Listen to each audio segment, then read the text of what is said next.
Hello, my YouTube friends. Thanks for joining in tonight. Ah, man, it feels so good to get back on here, man. Whew, I can't tell you how refreshing it is to be hanging out with you guys tonight instead of sitting in a dentist chair. Wow. Oh, man. I'm so glad I got the heavy stuff done and it feels good to be back, y'all. I swear, man. But I got some great, exciting news. Well, for one, if you haven't joined the Audio Master Show, I highly suggest doing so. This is a show I talk about tips and tricks on recording and then also going over cool audio gear, man.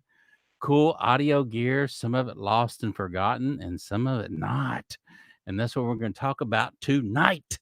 And we are going to talk about the Alesis. Alesis has been out for some time, and whether or not Alesis gear is pro gear. And I'm going to leave this up to you guys at the end of today's show, and let you decide on yourself whether you think Alesis is pro gear, semi pro gear, or just whatever.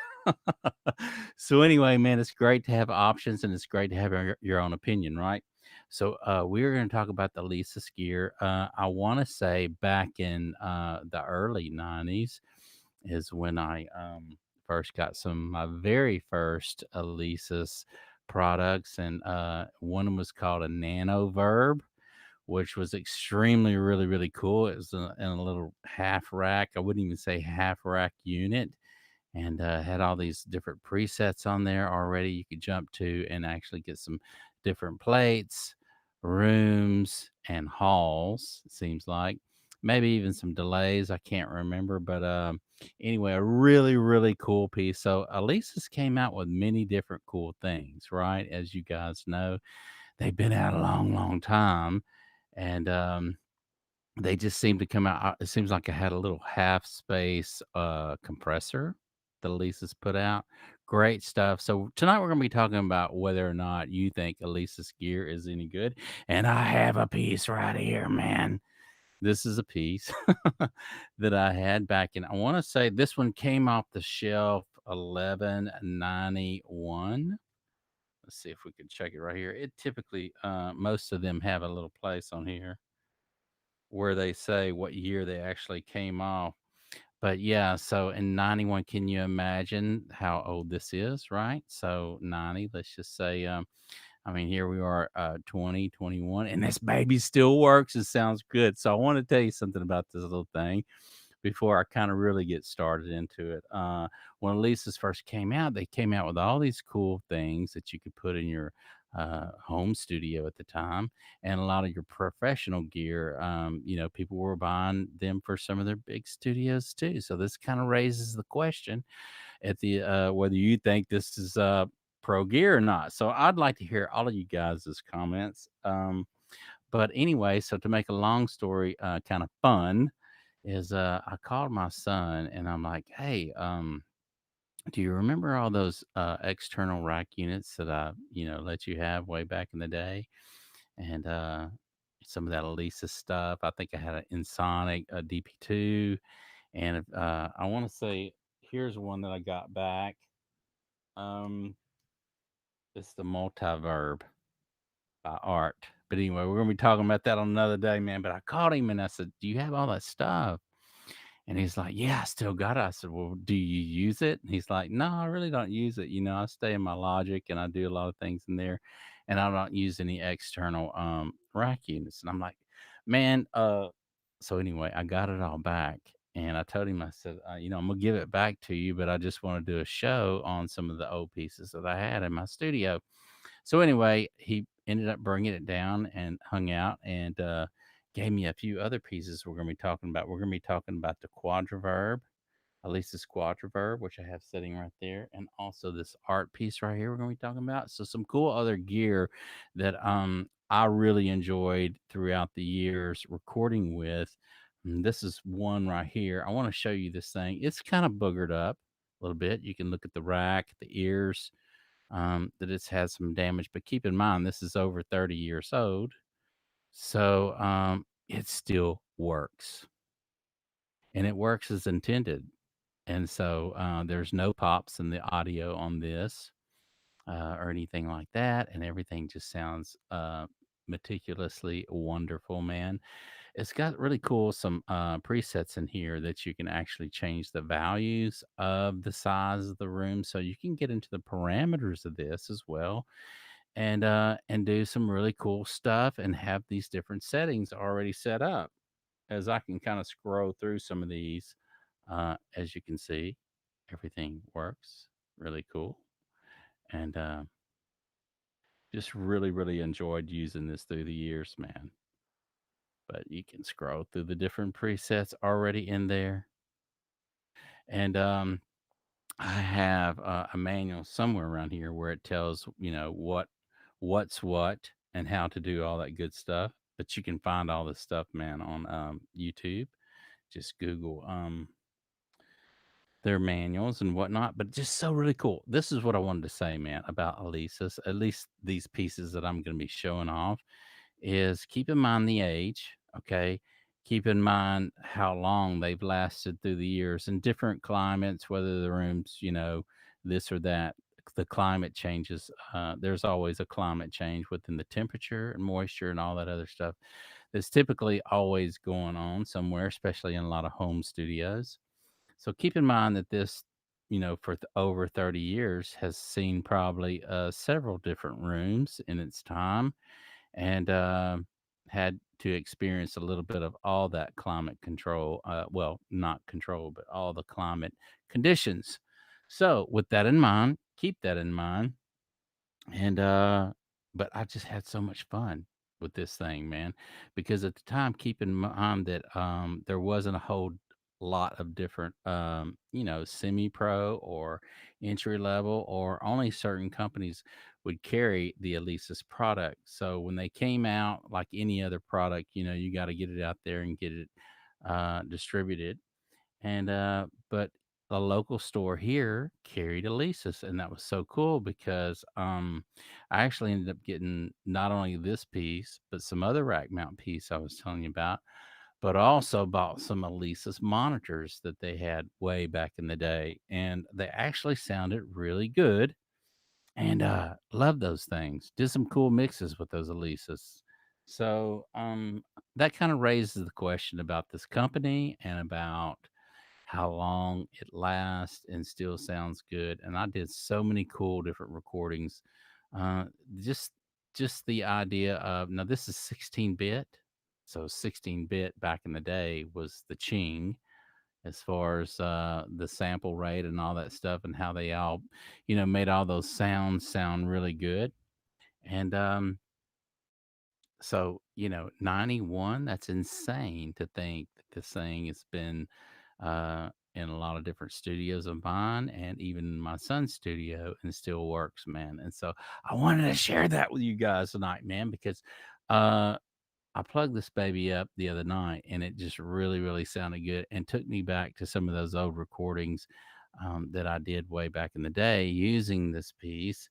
And so I got on eBay. It kind of fascinated me a little bit about it. So I was like, man, I'm gonna get on eBay and see if I can find some Alesis old pieces way back in the day, and just to see if anyone's selling anything out there. And so I did. I got on YouTube. I'm sorry, on eBay, and was checking it out. And believe it or not, there were many other people selling some of their Alesis units. I found one on the Quadra Verb, and as well. And I didn't see one on there on the I think it was the Nano Verb, like I say, that little half space. I didn't see anybody selling one of those on there. But here's the thing, you guys, is you can pick up this really old equipment like this, put it in your studio, and look, man, it's still working like a charm. And if you can find one on YouTube or whatever, on eBay, I would jump on it, man, and get you one and just have it in your rack, man. You can probably pick them up relatively cheap. And if they still work, think of all those cool settings that you're going to be able to have at your hand in your arsenal, those different halls that they used way back in the day that could be on some of those old cool classic records that you and I are listening to. We just don't know, man. So it really, really sounds good. So why not? Why wouldn't some of those artists back in the 80s I mean, early 90s and early 80s put some Alesis products on their tunes, man. So that kind of is a really cool thing to think that. Let's see the actual date. 11/17/90. I'm sorry, I had that wrong. 93. Okay, well still it's old as a rock, man, and it just really, really sounds great. I love this little piece. I kind of wished I would have took a little better care with the ears, whenever I was going and putting this baby in the rack. Um, it probably took a little bit of stress on there. You can see where the screws go in. See, it's kind of gnarled up a little bit there on that side, and then on this side as well. But here's the thing, man. It's a rack mount piece of gear. It still sounds great. And I still get those old, really, really cool sounds out of it. That's just, oh man, takes me back in the day when I was listening to some of that European music as well, like Depeche Mode and some of those guys like that. Some that just had a lot of reverb in their tunes, and just some really, really cool halls and settings and whatnot. And um, anyway, just this little piece right here takes me back to that, man. It's so cool to be able to go back and listen to or hear those old records, man, and wonder, what plates and reverbs they were actually using on some of that cool stuff, man. And it's just a really, really cool thing to me. Every piece of gear is an important piece of gear, and somewhere in the chain, somewhere at some time in a song, you're going to be able to go back and dial in some of that cool old gear that you picked up, right? And for a couple $100, man, and be able to find those same sounds to reproduce those same kind of songs in the genre back at that era. And what a nice thing, man. So your studio, you can fill your studio up with everything as long as it works and long as it sounds decent or good. It's a tool that you're going to be able to use in your arsenal in your studio. And so, man, get online, get on eBay, and see if they've got some of this Alesis gear out there, man. It really, really is cool. That's what I kind of think, my opinion. And here's the kicker of it all, y'all. It's lasted for 30 years, so that's just really, really crazy to think that a product, electronics at that you have an electronics that's working as long as this right here. So is Alesis good? Is it a pro piece of gear? Let me know your thoughts on it.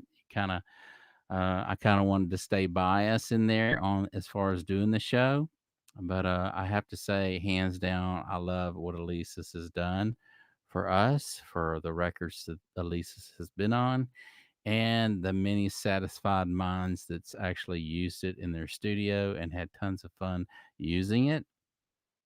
So we're gonna be talking about some other cool rack mount I have by Lisa's and art as well.